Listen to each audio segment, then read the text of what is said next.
Ramai yang bertanya, "Bang, macam mana nak bagi bunyi sedap?" Sebenarnya sedap itu subjektif, tapi yang objektifnya adalah frekuensi. Perlu difahami, frekuensi ini adalah nyawa dalam audio. Jika memegang mixer tapi tidak faham angka frekuensi, itu sebenarnya hanyalah teka-teka sahaja. Tombol dipusing, tapi kesan sebenar pada bunyi tidak diketahui.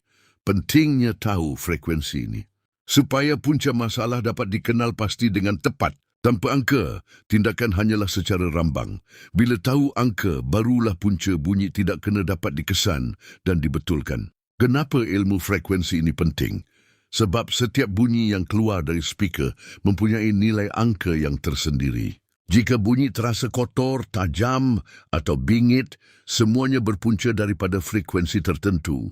Apabila frekuensi sudah difahami, tidak perlu lagi memusing semua tombol untuk mencari punca.